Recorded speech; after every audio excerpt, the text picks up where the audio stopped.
And everybody, welcome to the Arkansas Diamond Report with Dudley Dawson. I'm Jason Patterson. I want to thank you guys for jumping on with me this evening. Dudley will be on shortly. So, again, thank you guys for jumping on. If you have any comments, questions, concerns, throw those up here. We will get you all taken care of here this evening. It's the dog days of summer. Honestly, that's what it is right now. Talking season. SEC Media Days is in full, actually, into swing right now. Sam Pittman goes up on the podium tomorrow at noon, so be sure to tune in for any of that. On the SEC Network, I'll also get you guys updated too as far as whenever he is on Twitter.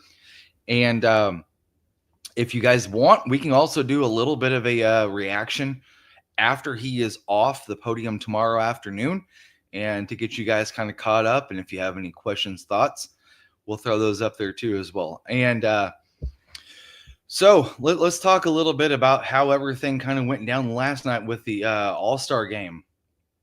I thought that was a fun way to kind of wrap up the week's festivities in Atlanta. Seems like Atlanta had everything going on this weekend. You had the All-Star game that had home run derby, all legends, celebrity softball game. You had SEC Media Days. Beyonce was there for a 3-day stint over at State Farm Arena. Bill Goldberg last wrestling match and he retired after that as well. I mean, it was just a lot going on in one small place, if you want to consider it that. So, but it was so far a lot of fun with the 2025 Major League Baseball draft also happening on Sunday and Monday. You saw 11 Razorbacks being taken. That is the third time in program history that Arkansas has had 11 players taken in the draft. I'll throw that up there too for y'all real quick as we talk about it. So as it stands right now, the players that were taken, let me pull this up real quick. There we go.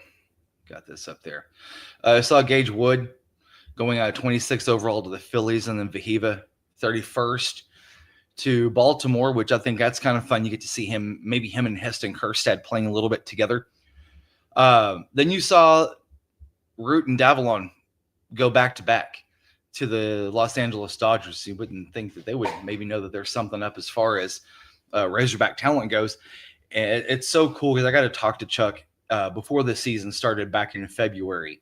And he had the persona of just a kid happy to be at the ballpark, happy to be there, happy to share his story, and also to be able to progress as a player and also as a person. And getting to talk to him a little bit was a lot of fun.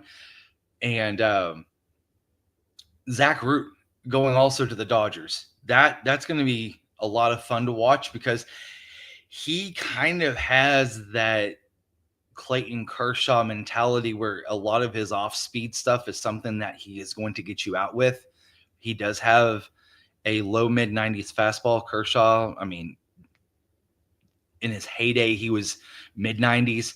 So there is a little bit of comparison there. I'm not saying that Zach Root is going to have that type of a career, but you never know. He could. And that's where I think that there are some parallels there. I thought it was kind of fun listening to Kjerstad talk to the guys in the booth during the All-Star game whenever he was out there. And I was listening to Phil Elson this afternoon. He was talking about, and they said that the players get a $15,000 stipend if they're mic'd up and they whenever they get interviewed during their interview during the All-Star game as they're playing. I thought it was really funny too. Whenever John Smoltz had asked him to throw a sweeper, and he said, I can't throw that stuff. I thought that was kind of funny. You could just kind of see the back and forth and just kind of what was going on upstairs with Kershaw as he was throwing, which there wasn't a lot, I wouldn't say, as far as being dialed in with it being an All-Star game. So is what it is there.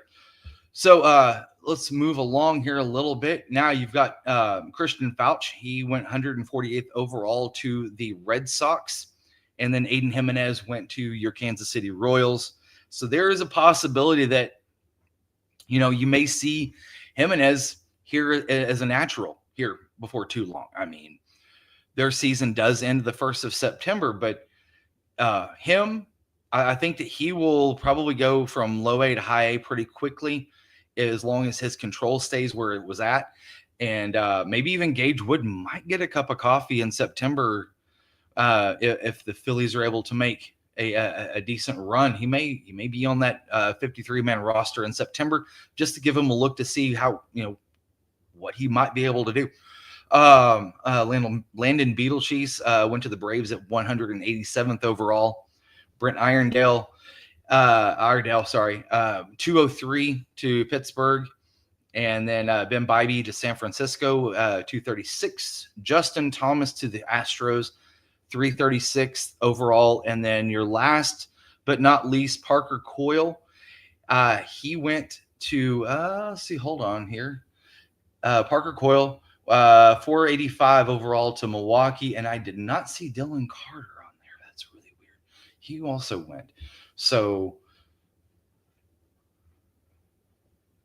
yeah, Dylan Carter was the last. I got to look and see exactly where Dylan went to, and give me just a minute for that. But if y'all have that up there, you guys know where he went, and just throw that up there too real quick. So again, thank you guys for joining me this evening. Just kind of going over a little bit of the stuff with the All-Star game from yesterday. SEC Media Days is in mid-swing, starting to wrap up. Tomorrow, you'll have Sam Pittman. He'll take the podium at noon, and then followed by A&M as the last participants for this huge media brouhaha / talking season / Kool-Aid drinking season. You name it. That's what you want to call it. That's what it is right now, because quite frankly, there's not a lot else going on as far as, sports going on. I mean, you do have the WNBA. The ESPYs are tonight as well. I don't even know if they have a Canadian Football League going on. So I'm going to guess it's probably going to be more this weekend. So let's see here if I can figure out where. Anyway, we'll get moving on. So nonetheless, really quick, I did notice this. It did concern me a little bit. And it's been a little while since it's happened, but I feel like the university is trying to get a gauge as far as a heat check goes for Sam Pittman. That's my take right now. I think that they are trying to figure out the level of excitement or disassociation with this football team, because they just released the single game tickets for the entire season. You can go online. You can go buy them on the university's website. Maybe try to get in there before the bots do and try to eat up all the tickets and then try to gouge everybody left and right. But I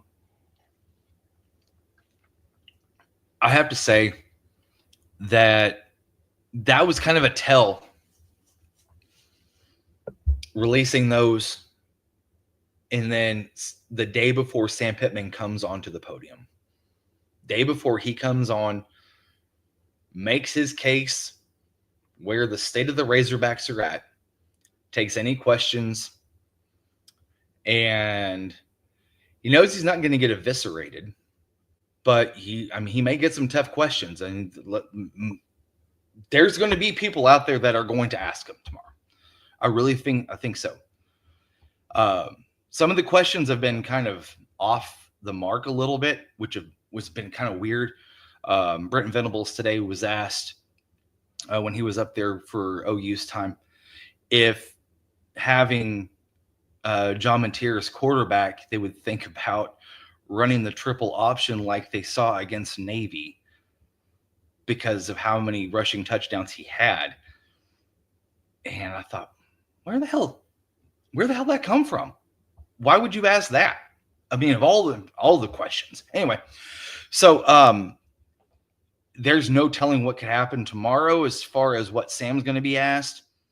I did think it was great to see how the SEC did honor Bob Holt and reserving his spot that he usually sat right around in the place that he would sit at.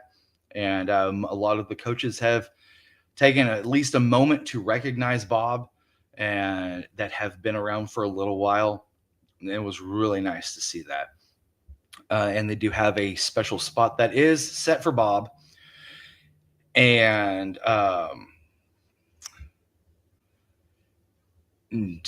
Tom Murphy was right there beside him as far as the spot goes, and it's really nice to see all of that. Him and Tom, you guys all know him and Tom worked pretty close together for quite a long time.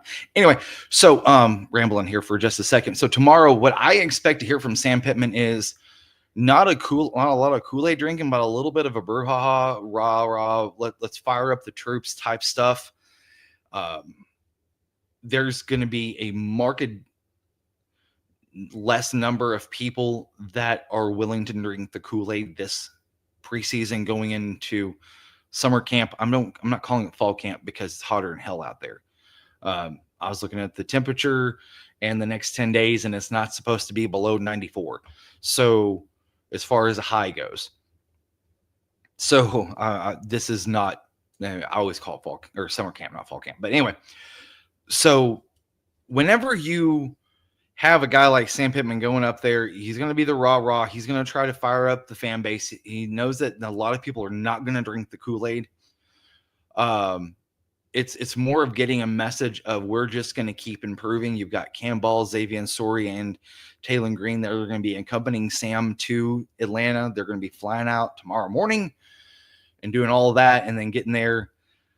And it's good. I want to hear what Taylen has to say because there are some things that are going on as far as his progression goes. He has to answer to, because you don't want to hear him say, well, we're just going to take everything that we did in year one and improve it. I want to know how you're going to improve it. I want to know what you've done to improve it. I want to hear exactly what you, Bobby, Sam, running backs, quarterbacks, wide receivers, everybody from tip to tail, what you guys have done this offseason so far to improve. That's what we're here to hear. I know that's kind of weird, but that's where I think that a lot of fans are going to be maybe a little tone deaf. If he goes out there and starts to talk about all of this, hey, this is what we're doing. This is what we were planning on seeing this year. I mean, I just don't think you got to have more explanation. So that's what I'm looking for tomorrow. I want to hear from Ball to see what type of improvement the roster spots that Sam Pittman brought in and Deke Adams and Travis Williams and see how that's kind of meshing. Because at the end of the day, whenever you have a great defense, you have a pro on all three levels, defensive line, linebacker, back, and then back end on safeties and DBs. So I'm sure that Xavian will be able to answer some of that information. So really quick, we are Otis and I will be on tomorrow night, 7:00, and we'll talk more about what Sam said at the presser tomorrow. And so just be sure to tune in for that tomorrow evening, 7 p.m. here on the Hogville Net YouTube channel. Also be on the hogville.net website and also on social media with Twitter and Facebook.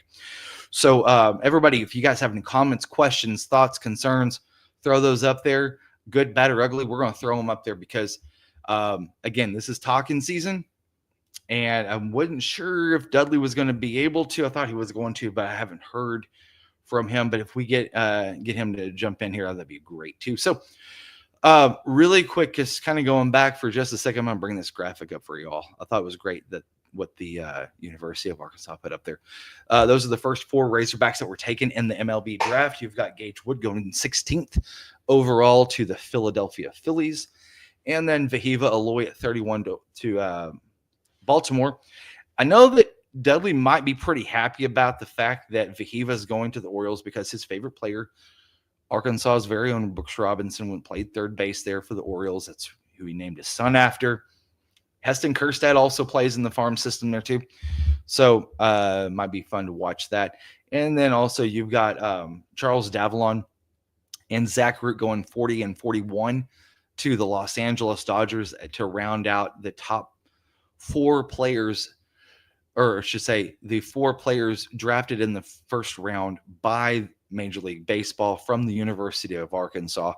That happened on Sunday evening in Atlanta, Georgia.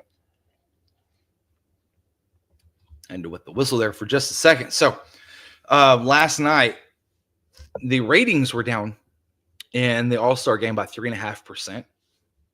I think there was right around 3.5 million TVs tuned into it. It was a great game. NL was up 6-0. AL comes back, ties it up in the 9th. And then they have the first ever swing off, head off, whatever you want to call it. Kyle Schwarber hit 3 home runs and then was named the MVP of the 2025 All-Star game. So that was quite fun to see as well, because again, something that you don't usually get to see, kind of a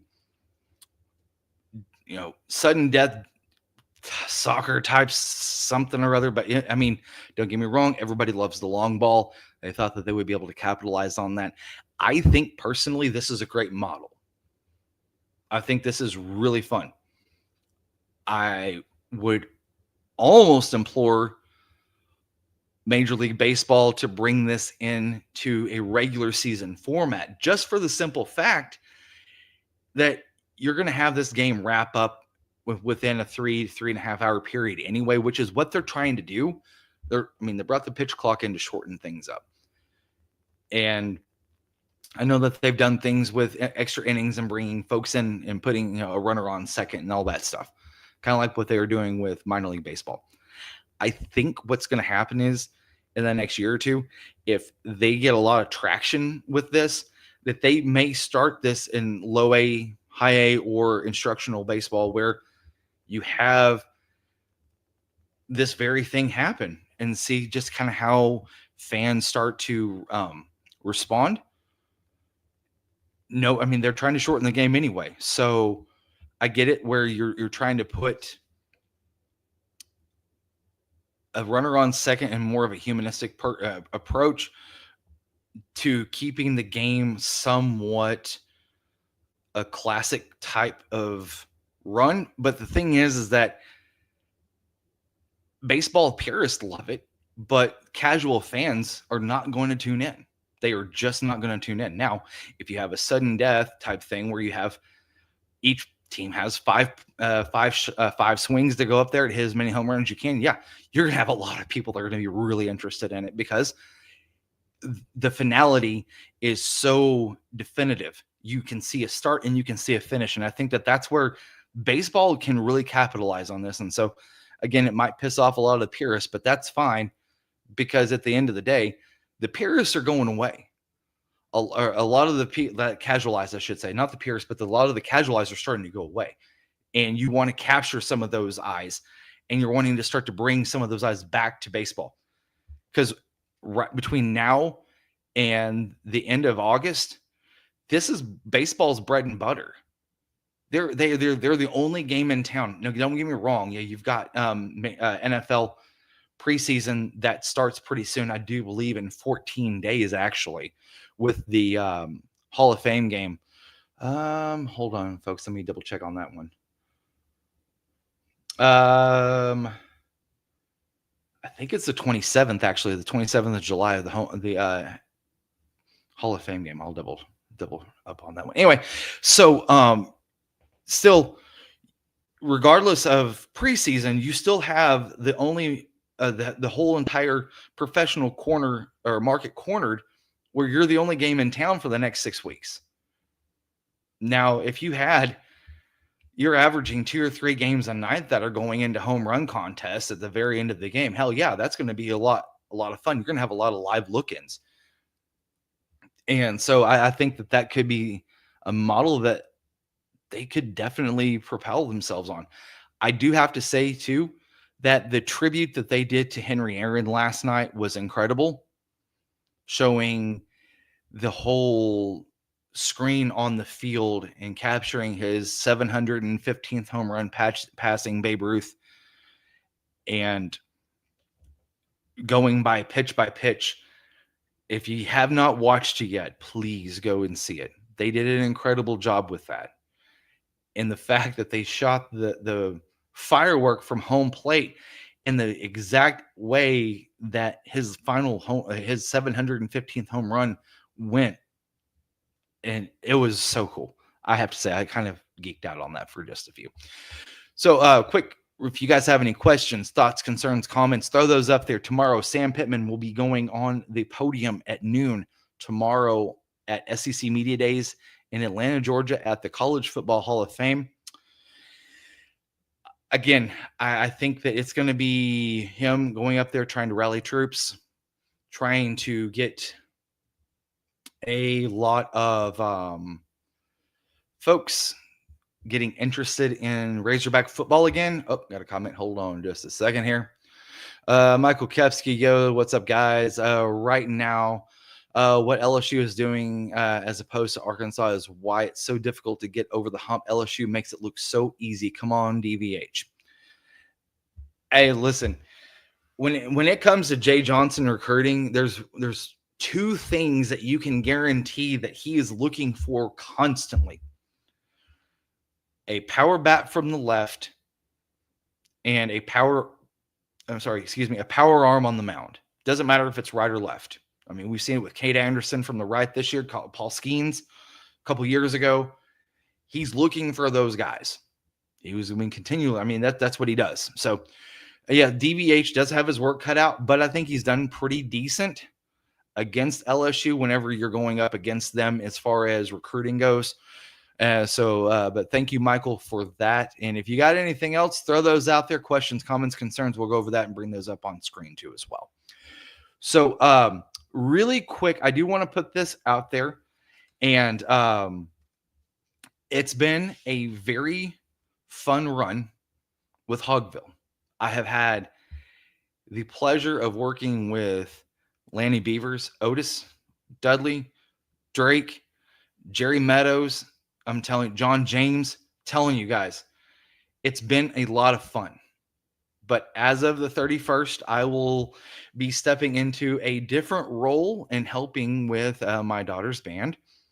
And as far as band boosters and tailgating and all that good stuff that goes along and helping support them. And I'm heading up a couple of chairs as far as that goes. So I am going to be passing the torch to somebody else.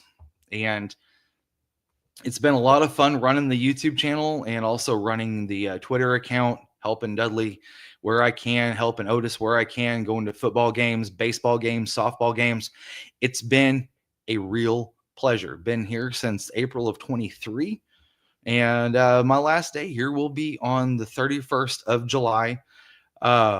It's been a lot of fun. It's given me a lot of memories, and it's given me a lot of relationships that I have made along the way that I can cherish for a very long time. And I was telling Dudley about this, or telling Dudley, this isn't one of those things where, okay, guys, I'm out of here. See you later. I mean, going out to lunch with them and stuff and meeting up and talking. And then what the funny thing is, and what's also been nice too, is when we get together, the last thing that we bring up is Arkansas sports. It's all about life. It's all about our pro teams that we love. And we talk about trades, transactions, moves, all that good stuff as far as things that interest us outside of Razorback sports. And that's what I cherish and I love. And I still will be around to talk with the guys and stuff like that. But tomorrow night will be either my last or next to last one with pod with Otis, and then also Dudley. I do believe we'll have one or two more of these as well, just to kind of get everybody kind of caught up. He does have a lot more information with the new transfer portal additions that Dave has made, and so we'll go over that too whenever he is back on next. So, but I just wanted to jump on here and help you guys pass the time away a little bit, talk a little bit about some Razorback sports, try to give you any insight that we have to pass along to you as well. So really quick. Oh, here we go. Michael, sorry. So is anyone confident that Sam Pittman will not go 6-6 again? He's not recruited like his job is on the line. So there's one thing that I can tell you, and there's a parallel here. I'm going to make this, and I'm really glad you made that comment, Michael, because I think that I have something that can help with that. 2 words describe what Sam Pittman's deficit is versus any other coach that he goes against whenever he goes to recruit anybody out of the high school ranks or the portal. More money. There's not any more money coming from fans. There's not. There's just not. All the fans are tapped out because I've made this point before. Whenever you're paying for your TV subscription, if you're paying for a subscription through the university's app, you're donating to the foundation, you're donating to an NIL fund, you're paying for tickets and concessions, and then you're paying for paraphernalia. Guess what? That's 6 ways that they're hitting you. Fans are tapped out. Fans are not listening to the whole, we need $5 and $10, we need to nickel and dime you to raise that $20 million. The thing that happened to Kevin Trainor was a travesty in its own right. And I agree with Joe Klein and David Basil, 100%. Should have found somebody else, personally. And I hate to say it that way, but whenever you have a person like Kevin Trainor, and I know that he said on an interview that Arkansas is who he is, and it did take him by surprise, but he was happy to move over to the Razorback Foundation. It's a bad look. Honestly, it's a bad look. And whenever you have fans that are getting hit 6 ways and there's no more money, you have to get a little creative. And I think that's where Hunter Yurachek has had a shortfall. His creativity is by getting more money out of fans, and there's none. So you have to find other ways. Look at Kentucky, for instance. I know I've went on this diatribe before, where Kentucky's created an LLC, and they're investing in companies outside of the university.